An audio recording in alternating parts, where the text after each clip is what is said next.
It's my most exciting video ever. We have more tiebreakers going into the RLCS World Championship. I'm going to break down exactly what those tiebreakers are, when they will take place in the tournament. And yeah, I'm very excited. It's obviously tiebreaker time. So I'm going to wear a tie just for those 2 tiebreaker matches and then take it off because those are the most important matches of them all. So let's talk about why the World Championship has tiebreakers. Well, other formats did not. Basically, the RLCS World Championship, we're doing the same thing always. Swiss into bracket, right? But the bracket is slightly different. So I'm going to bring that up first, and I'll show you what that is. We'll talk about the tiebreaker here in a moment. Basically, we're going Swiss, not into an 8-team knockout bracket, but instead an upper and lower bracket. So we will have the top 4 teams from Swiss go up into the upper bracket, and they will get to battle it out. And then the bottom 4 teams in Swiss, 5 through 8, will go to the lower bracket. Basically, once you make it to a top 4 result, you're back down to 1 life, no matter who you are. So even if you're in the upper bracket and you win, you're basically just in the top 4. You only have 1 life at that point. It's basically the first round. You will have 2 chances rather than 1. So it just will give credit to the teams that do well in Swiss. Because history has shown it really doesn't matter how well you do in Swiss. We've seen like 3-0s are basically, 50% win rate versus 3-2s. This is a way to give the Swiss more meaning, which I do like. But it does result in some complications. Basically, what happens is there's 3 3-1 teams. They would be seeded 3 through 5. So instead of going game differential like we normally do, we play tiebreakers. So let's bring up the rule book here really quick. Rocket League World Championship begins with the Swiss stage, consists of 16 teams, yada, yada, yada. If a team wins 3 matches during the stage, they'll advance, yada, yada, yada. Teams who place 3rd, 4th, and 5th, as you can see here, at the conclusion of the World Championship Swiss stage, will be entered into the World Championship Swiss tiebreaker bracket to determine their seeding into the World Championship hybrid elimination bracket. Ooh, fancy words. All matches in the World Championship Swiss tiebreaker bracket will be best of 5. The team who finished 3rd after the World Championship Swiss stage, which will be based on game differential, will play a match against the team who finished 4th. Again, based on game differential. Goes game differential, then initial seed, I believe. I could be wrong with that, but I'm pretty sure that's how it works. The winner of this match will advance to the World Championship hybrid elimination bracket as the 3rd seed. So whoever wins that will be seed number 3. The team that loses, I'm not going to read the rest of this here. Basically, the team that loses will play the 5th seed, and whoever wins that will be the last of the 4 teams in that upper bracket. So I'll show you real quick here. Swiss 3rd versus 4th. Whoever wins qualifies as the 3rd seed. They will move into that upper bracket right here. They'll place the lower of the 3-0 teams in that upper bracket. Then the loser of that match will still have a chance, and they will play the 5th place team in Swiss. So that team, whoever comes in 5th, based on game differential, will only have 1 chance at it, while the 3rd and 4th will have 2 chances. Basically, they will qualify as well. Both teams will still qualify for the bracket, but one will qualify in the upper bracket, as you can see here. And then 5th place will play the worst 3-2 team in the lower bracket down here. 5th place will then play the loser of the upper quarterfinal match 1, 1st versus 4th. So we could see a rematch here. Very likely see a rematch here, where they'll play them again. And then to see if they make it into the top 4. Basically, if you're in the lower bracket, you have to win 2 matches to make it to the top 4. If you're in the upper bracket, you have 2 chances to win 1 match, is how it all plays out. So do I like it? Yes and no, right? I do like it. I like the Swiss top 4 versus bottom 4 aspect of it. But I think there is like if we're going to go through all these like weird tiebreakers and stuff, maybe there's a different way you can get Swiss into the bracket stage, right?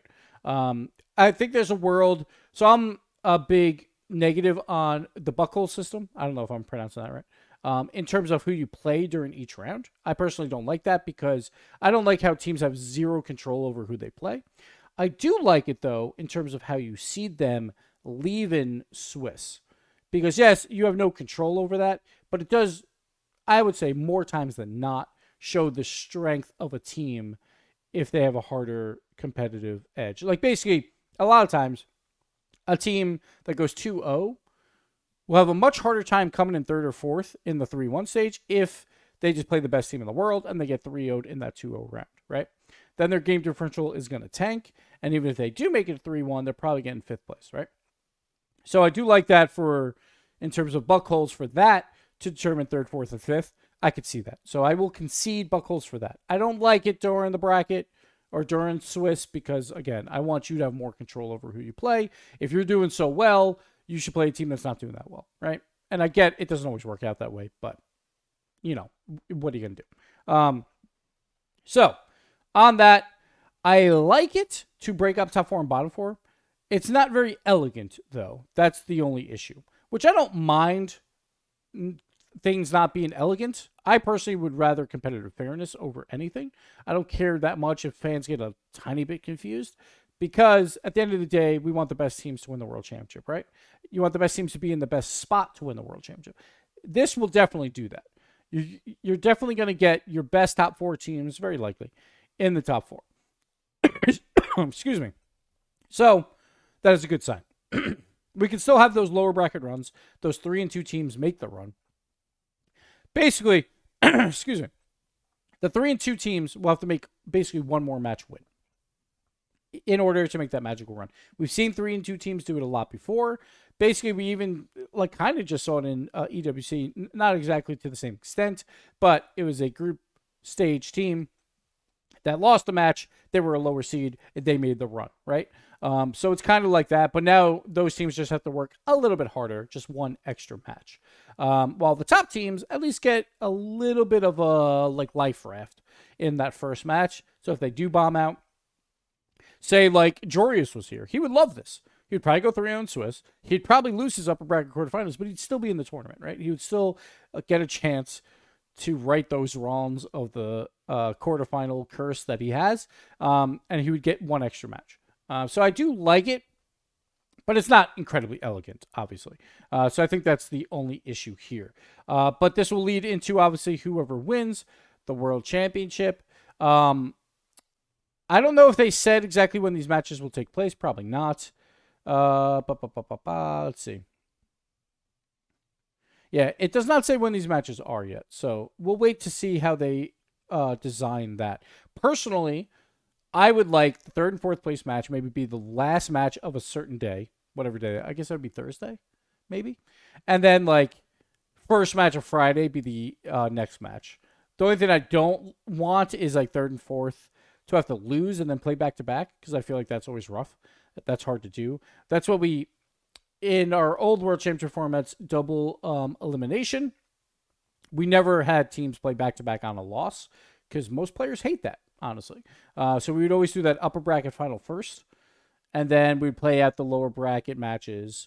So there'd be 2 extra matches, or actually 3 extra matches before they had to play again, I think. So that's generally how it all played out. Now, there's obviously momentum when that lower bracket team wins, and we've seen that a lot on LAN. But at the same time, people didn't want the negative momentum to go into their next match. So if these are played back-to-back, honestly, being 5th place is not the end of the world. They probably will have the edge over who they're about to play just because of that negative momentum. But if they're on opposite days, I think that kind of cancels out, and then it just depends on who's better on that day. So we'll see how it all plays out. Do you guys like it? Do you guys not like it? Let me know in the comments below. Personally, I like it for the competitive integrity. Again, for fans, it's going to be a little bit confusing, not that elegant. Comes down to that, what is it called? The balance thing.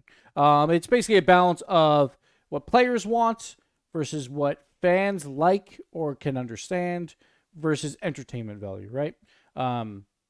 And personally, I like sometimes it being teetered towards the player advantage, right? I want players to feel like the competitive integrity is at its best. I get we love college basketball, March Madness, not very competitive integral, but this seems like a good way to do it for the World Championship. I kind of like it for the last tournament.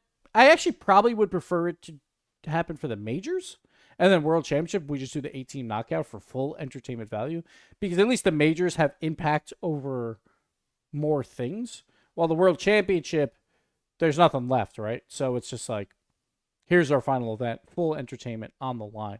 Obviously more prize money and stuff. But I mean, in terms of a whole year's worth of events, majors have more impact on where you finish than a World Championship. But that'll do it for me. Thank you guys for watching. We'll have more videos about the World Championship coming up. And thanks for your time. Bye-bye.